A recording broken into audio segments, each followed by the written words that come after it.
అండి welcome to our channel. అందరు బాగున్నారండి. మరో షార్ట్ వీడియో అండి. ఇది ఆల్రెడీ రెసిపీ అని 2 సార్లు, ఈ గోంగూర చికెన్ అని 2 సార్లు చూపించాము.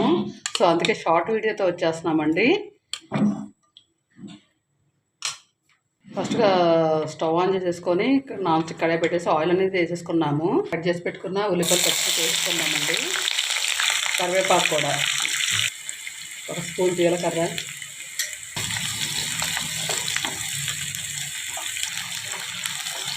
ఉల్లిపాయలు బాగా బ్రౌన్ కలర్ వచ్చేంత వేయించేసుకున్న తర్వాత పసుపు 1 స్పూన్, కారం 2 స్పూన్స్,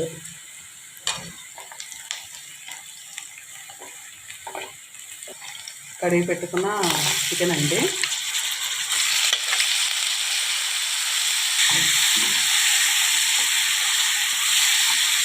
½ కేజీ తీసుకున్నాం కాబట్టి వేసేసుకున్నాము.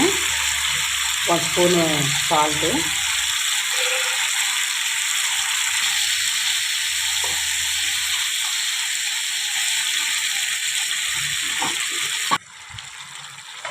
కట్ చేసి పక్కన పెట్టుకున్న టమాటా కూడా వేసేసుకున్నాం.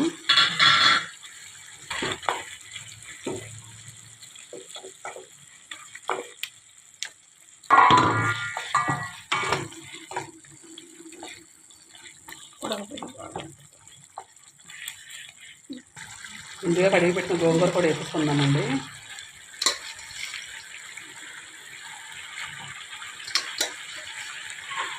మొన్న అయితే మామూలుగా పక్కన ఉడికించుకొని చికెన్ ఉడికిందా కలుపుకున్నాము, పేస్ట్ చేసుకొని డైరెక్ట్గా చికెన్ గోంగూర అనేది డైరెక్ట్గా చికెన్ కర్రీలోకి వేసేసుకుంటున్నాము అండి. గోంగూర చికెన్లోకి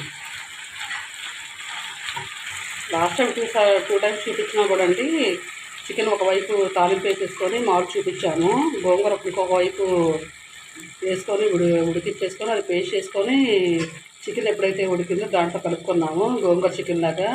ఈసారి డైరెక్ట్గా ఏంటంటే గోంగూరని మామూలుగానే వాష్ చేసేసుకొని డైరెక్ట్గా వేసేసుకున్నామండి, పేస్ట్ లాగా చేసుకోకుండా. ఇది ఒక రెసిపీ లాగా.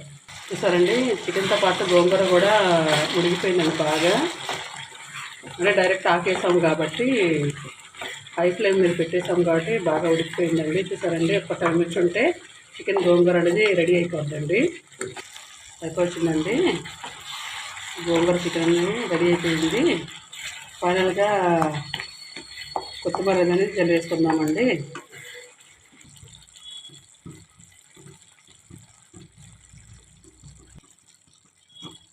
చూసారండి, చికెన్ గోంగూర అనేది యమ్మీగా వచ్చిందండి.